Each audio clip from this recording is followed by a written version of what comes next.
Hello everybody, welcome along to It's Not Just Cricket, and it's been a while, Azeem, hasn't it? But I think we're going to have a non-cricket episode here, really. In fact, we'll call it the mental health episode, because it's something that both of us talk about quite a bit, that we've both had our struggles with, and that we both think is very important, but we want to delve into mental health now and how people view it and how people are more active. Is that a good thing? What can we do to improve our mental health? All that kind of stuff. And we will relate it to sport as well, because it is quite relevant. Professional sport in particular, now very aware of people with mental health struggles and what exactly are those things. So first of all, mates, how's your mental health at the moment? Because you've had, well publicized struggles. You were in the limelight, all of a sudden you were front page news, and that affected you. So how is your mental health right now? I think, look, the one thing with mental health is, we're all on our journeys, and, there are days where things are challenging. There are days where things feel like, never ending. But, as a general and as a whole, I feel in a really good place. 2024 for me was very much sort of healing, and looking forward. And I guess that time to pass and let me heal in an authentic and, take my time with things. I put some clear routines in place. I know you've joked about me running like all the time, but that was one of the things that really helps me personally. So that was one of the things I put in place for myself, routines, etc. And then, I think middle way through the year, I just started to feel like I was really getting back to my old self, positive, looking forward, bubbly, energetic, and, ambitious, getting out there and, doing the best I can. And I really sort of, that second half of the year felt that. And, 2025, start of 2025 for me, again, there's been challenges personally, health-wise, in the family and stuff. But, I think all the experience that I've built up through my, through my struggle, through those dark days, has allowed me to consciously and subconsciously, build routines and behaviors, and I guess understanding of where I am at a lot better. But, as I said, always on a journey, and I genuinely feel very happy in the place I am at the minute. That's good to hear. It's good to hear, mate. And we're going to just share probably a couple of our personal stories here, because it's good to talk, and actually doing an episode like this, I find personally quite therapeutic for myself, because I can talk about certain situations that I've been through and how to cope with those, and in general, how to keep yourself on an even keel. I haven't been through as many issues as you. I never got to the point where I was feeling suicidal or anything like that. Much more trivial compared to what you went through.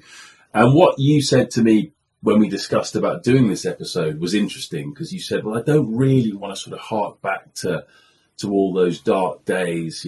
We have done it already in the podcast before.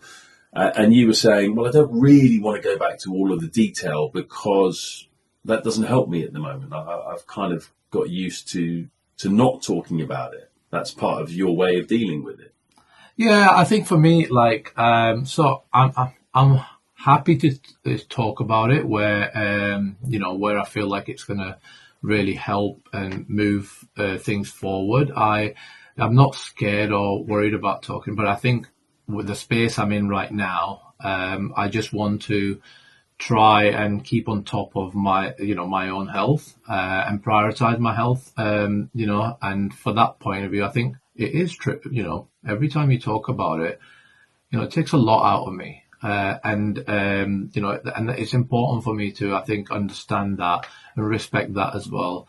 It's something, I do still talk about, but it's something I don't want to always revisit, because I said, even those little points or thoughts can, edge you that way a little bit. And that's just, I guess, my awareness and me knowing a little bit more of how I tick. But yeah, like I think at different times, it's like I said, it's a journey. Sometimes, some days I'll be very happy to openly talk about it, share it, and feel really therapeutic to do that. And some days I just I've got other things on and I want to try and prioritize other things. So I think it's just a constant working out what works best for you. And as well, I think I mentioned to you as we were preparing for it, is a lot of times we talk about mental health and the conversation around mental health as a crisis point conversation as well, and not enough, I think, because I think this should be mental health should be a conversation on a breakfast table and stuff, because actually, and not always when you're feeling down, is what you're saying. Not always be negative. Well, not. I wouldn't. So, I think you got to be really careful with language when you. So it's not about negative. It's about appreciating actually that things can be challenging at times, and trying to find ways of overcoming them challenges. But at the same time, there's times where your mind doesn't want to, it just needs to shut off, and that's fine as well. So I think it's just really understanding where you're at, but also advocating for, talking about, that you're in a good place, because that breeds, that'll help other people as well. Talking about the fact, I know, and people reach out to me when over the last sort of 6 to 8 months specifically, as people have seen me sort of grow myself and, move forward and do some fun stuff, they've actually reached out and said, it's actually inspiring for them to see that, someone that came close to taking their own life, struggled publicly with a lot of things, and found it difficult to hold himself together, is able to turn that round. And I think that sort of overcoming adversity and for a bigger purpose is also a really, really strong thing to talk about, because it does help other people. Yeah, it's a positive message, isn't it? That I must say, I didn't think that mental health was a thing for me, really, for quite a long time. I was always quite a positive person, never really struggled with much. I was kind of felt like things were all going fine, and I was pretty happy with everything, and I still am, to be honest with you. I'm still very happy with life and everything. But when I left Sky in 2018, and Sky let me go, basically, suddenly, like, my whole sort of mind changed. I felt, I kind of felt like I'd failed a bit, and this self-doubt started to creep in, and I was well into my 30s at this point. It was a bit of a surprising thing. And I kind of felt, I don't know what it was, but it was very strange. Like, instead of just throwing myself into, right, this is a new beginning and I've got loads of options, and treating it as an exciting thing, I kind of let it cripple me a little bit. This like fear of failure took over me for a bit. And instead of going out there and trying to, prove people wrong or make the most of it, I ended up just sort of retreating into my shell. And that really sort of scared me, and it became quite angry of myself as to, why am I reacting this way? So then I started therapy for the first time, and it really helped, I must say. It gave me some really useful tools to get over that fear of failure, which, I think I'm going to use a lot more now, which I didn't know I had until this situation sort of confronted me, and I didn't have work. I didn't have a job. I'd always had a employed job pretty much my whole life up until that point. But most importantly, I think it was just having someone to talk to about stuff who, was looking at you and thinking, well, you're not a failure. You've got a lot going for you, and making you realise that. And also, I guess I was kind of ashamed to talk about things with other people. So just having someone that I didn't feel that shame about talking with, and that meant I could then open up with other people as well, family members and stuff like that. But I think the hardest point was probably, just after the pandemic, because the whole world shut down, and for freelancers in sports broadcasting, work just fell off a cliff, really. There was hardly anything. It came back, but it took a few months. So there was a few months when I was literally doing nothing, like at all. Getting a bit of money through furlough, just going to keep going. But then my girlfriend ended up going back to work quite quickly. So she was working, and I, for about 6 months, was doing very little. Did a couple of jobs here and there. I think in India, I went to India for a job. Did a random job in Nepal because they were broadcasting a tournament out there when not many other people were. Just going to keep it going, but that was pretty much it. I couldn't get any work in the UK, and that was when I really sort of started to question my purpose. What's my purpose in life? My girlfriend is working regularly, and I'm just sort of hanging around doing nothing. And there's no prospect of something kind of happening at the moment because there wasn't much sport going on, and people were not using freelancers at that time. People that were broadcasting, so I kind of felt like it was also a bit like that feeling of not providing as a man. Like I never thought I'd feel that way, but I think that was part of it. My girlfriend was working, she was earning money, and I was just like, for 6 months, literally doing nothing, not bringing anything in. And I think subconsciously, maybe a lot of men still have that, that feeling of like, what am I doing here? What is my purpose? If I'm not providing, what's my point? Yeah, I mean, look, just listening to that was quite, because it's probably the most open I've heard you, and what we've been doing this a while now. And I think that's what it is as well. Just sharing it, sharing it without feeling like you're going to be judged, is an important. I'm a massive advocate for therapy, huge. And when it works and when it's right, it really makes a difference. And, so, and in terms of the question that you raise, I think it's generally human beings' purpose is what, drives us. And a lot of people go through their whole life without finding a purpose, and they just get into that grind of just, doing something because they have to do it as opposed to, and it's so important to find that purpose in my view, because I think when times are tough, that is what helps you, just see, well, actually, I'm fulfilling a purpose more than just, fulfilling a bank account. And these are the sort of, things that can really help. But, society or, at large, men really struggle to share some of these really, really, tough moments, but also some moments that make them feel ashamed or make them feel, not worth anything. And and that's where, if you have a purpose which is more than just bringing money in, or more than just having a title, etc., then you judge yourself a little bit differently, and that helps you sort of contextualize and just put things in perspective. Because look, there are moments, and there will continue to be moments in life where you question what you are, who you are, what do you stand for, what it is that you're actually living for. And also, you talk about the moment came for you after you left Sky. Potentially, you were, for a very long time, had that sort of building, and, you were actually tired. Hence why, at that point, maybe you just felt like actually you could let all of that you've been potentially holding. And that's why I feel like the mental health conversation, and through therapy, through a support network, whatever it is, through activities, you need to constantly find ways of, sharing, because there's a lot of good people around, and, having that sort of support network that you can tap into at different moments to help you, either stay on track, push you when you need pushing, or, hold you up sometimes. And I know as an eldest son in our culture, I've always felt that pressure. And throughout my life, all I've ever wanted is an older brother. Just someone that could just say to me, look, mate, if you fall, I'm here.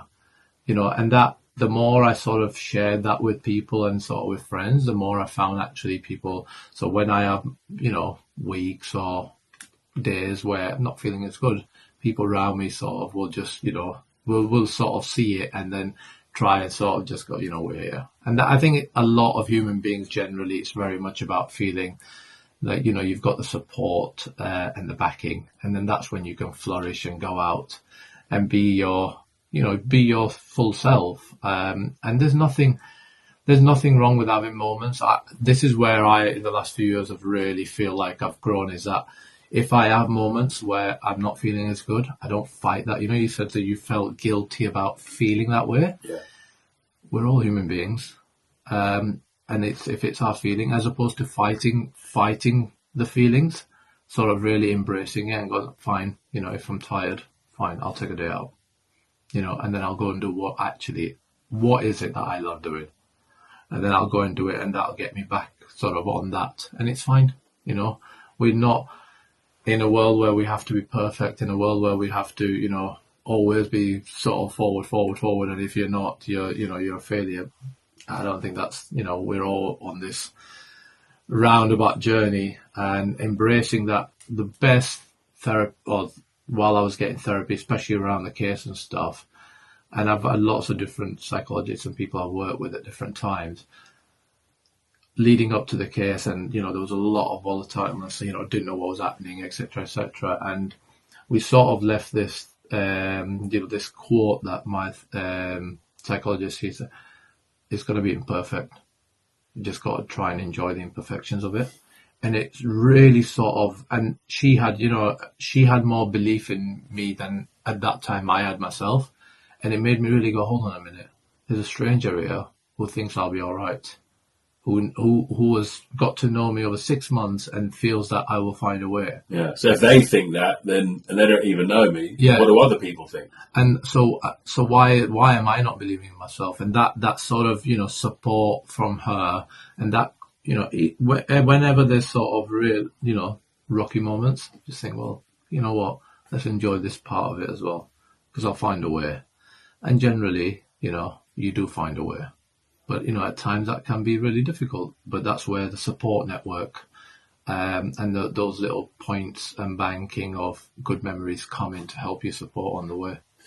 Yeah, that's a good point, actually, with the therapy. I'd never thought about it in those terms. As you say, it's kind of a stranger or someone you've just got to know who is, sort of supporting you and giving you all this positive light. And you can just think, well, if that's what that person can do, and that's what they see in me, then people who know me well, they should see that in me as well. And they probably do. It's just hard to see sometimes when you're in that kind of a depressed place.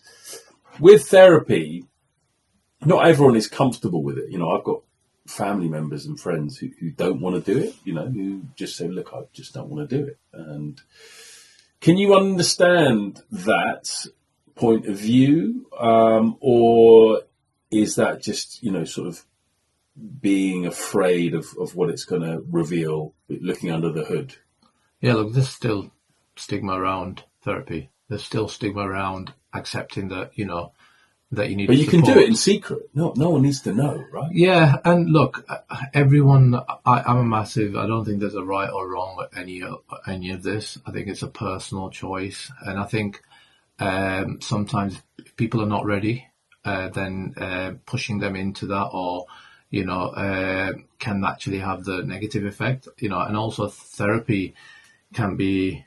I went through a lot of different ones to find one that really worked for me. Because one of the things that I struggled with sometimes is like I felt like there was too much sympathy. There was too much of and it was from a nice place. Oh, I'm really sorry, and I feel, and they would be nice, but I wanted a bit more. I didn't want someone to feel sorry for me. I wanted, practical, and that's the type of person I wanted practical ways of how, why, and how I was going to sort of move forward, or get on that journey to be feeling better and put things in place. So if one doesn't work, doesn't mean that therapy is bad for you.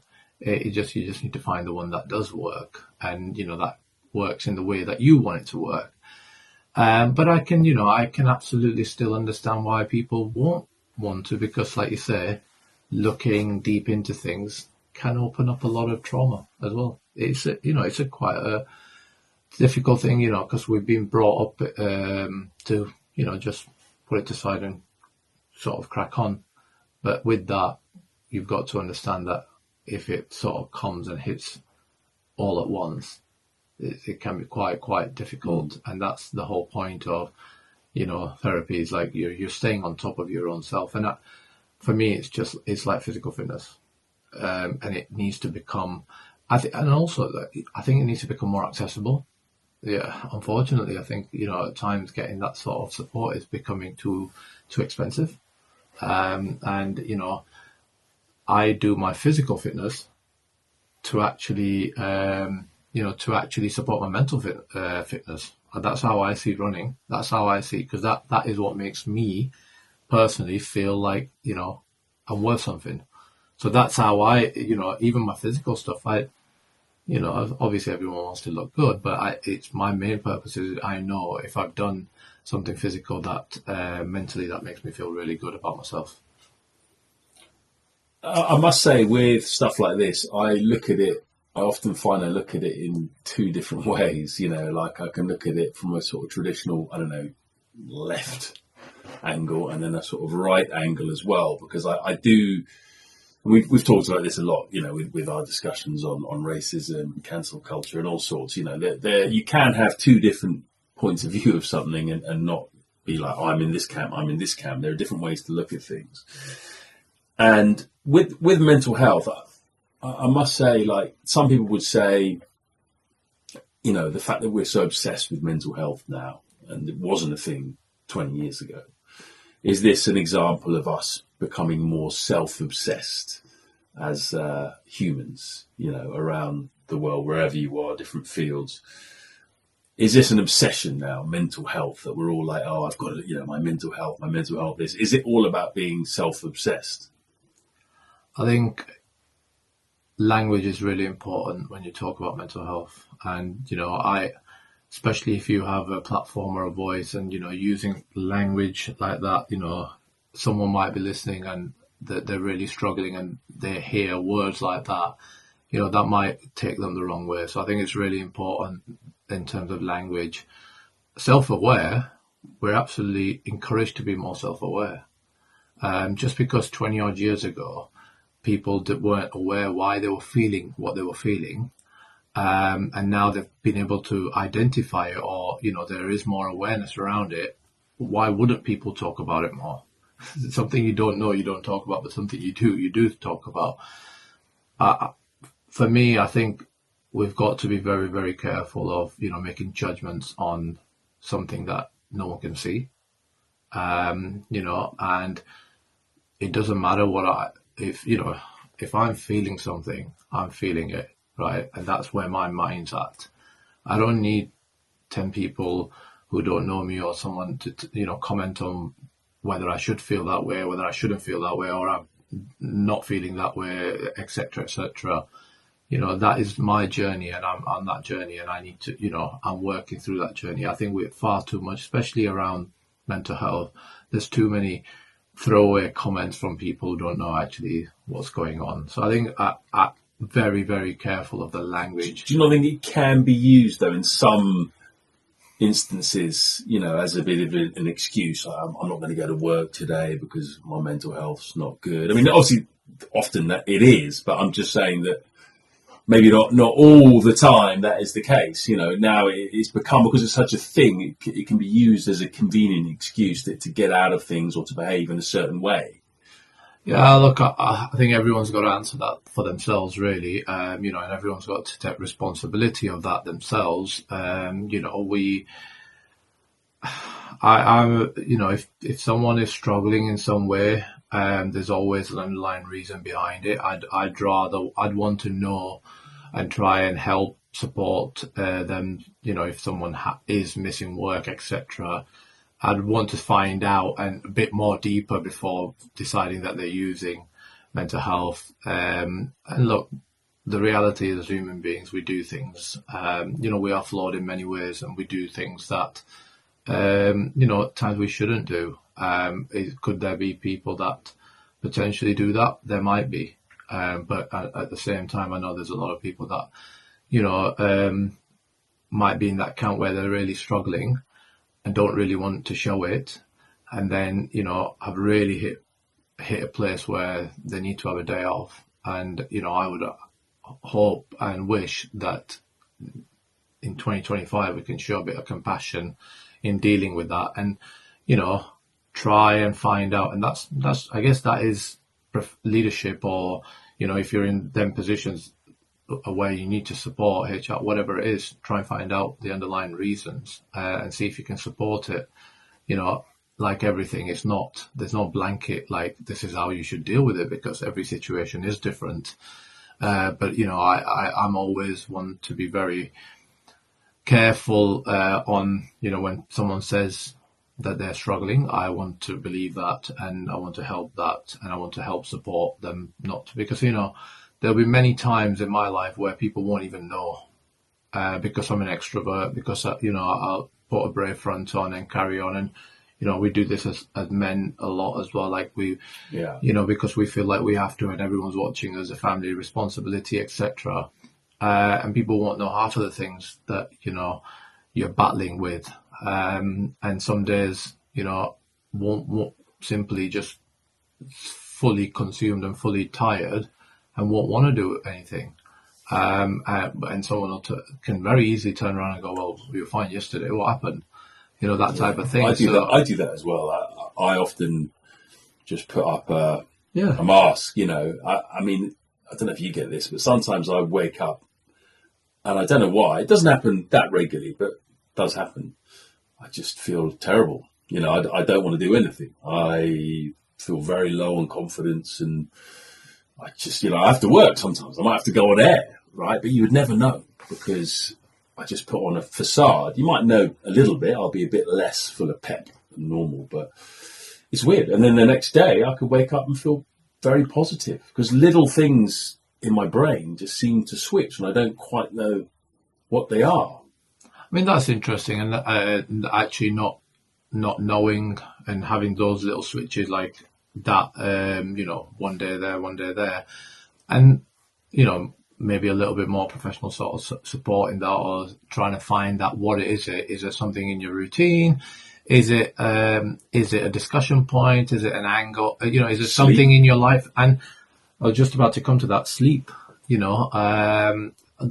could be many different factors that could be just affecting you in that way. But absolutely, there's anyone that says that there isn't. There's days when you wake up and you're like, I've had enough. Yesterday, when I left that bag on that train, and I can tell you were down by your message. When I left that bag on that train and I got to the hotel and then realised, and I was like, oh my God, Azeem. And I was like, what are you doing? Like, and I told myself, start beating yourself up and stuff like that. Right? And then I was like, right, I've got a meeting to go into. Right, I'm going to now, instead of getting fully consumed, and at times in the past I might have just ruin the rest of my day, I was like, right, it's gone, it's done. I've got a meeting to go to. I'm going to go there and then I'm going to try and find it. If I find it, brilliant. If I don't, you know what, life will carry on. So, there is times where, you're fully consumed and, you feel like you just need a break, and that's fine. I think listening to our minds and not fighting with our minds is a skill worth spending a bit more time on, and I think that's one thing I've, learned a lot over the last few years is, at times, if I can sort of, in terms of self-awareness, I know when I can push my mind, and at times I know when I need to listen to it and just accept that I need a couple of days out, and all that is completely fine. Yeah, that's true. How about with professional sport then, and professional sports players, athletes? Do you think that we have more of a lack of sympathy, as it were, a bigger lack of sympathy for a lot of professional sports people, just because we naturally look at them and think, oh, well, you're living the life, you're living the life that a lot of us want to live. You're doing something you love, you're playing sport, you're earning good money. And particularly with footballers, cricketers too now, earn a very good wage. When we hear sometimes of these stories of professional sports people suffering from mental health, I just wonder if there's not quite the sympathy that normal people would get, because people look at them and put them on this pedestal. Yeah, without doubt. And, been in that position, you are living a lot of people's dreams, right? But at the same time, you're a human being as well, and you have the same, if not more, self-doubt. You know, you have I was talking about this to someone last week only, like, you know, literally every part of your life, from the day you become a professional or, you know, budding to be a professional, you're criticized. You know, you have more bad days than good. That thing of picking yourself up off the floor is like literally part and parcel of your life. Resilience, you know, all of these words, but these are actions. And all of that, you know, as a human being is taxing. It's really difficult. Now, if just earning a lot of money or being on TV was the solve to mental health, then rich people and, you know, successful people wouldn't have mental health problems. And, you know, I think we've seen enough examples that, you know, they struggle in the same way.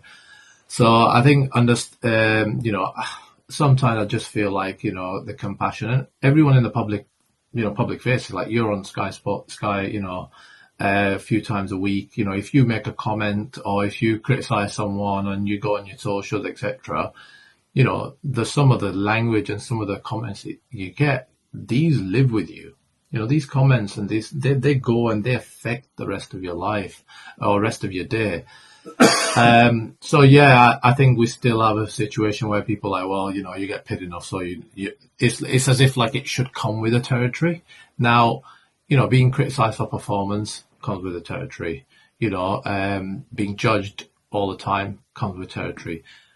But, you know, not abuse and actually, you know, when you're struggling with mental health and getting abused for struggling with mental health should not come with the territory. And that compassion, and look, social media, we know, has a lot of benefits to it.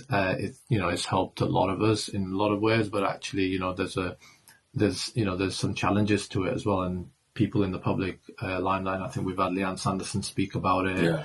You know, it is really, really challenging. And, you know, I think I'd encourage anyone listening, you know, to just, you know, think twice, because sports people are human beings just in the same way you are.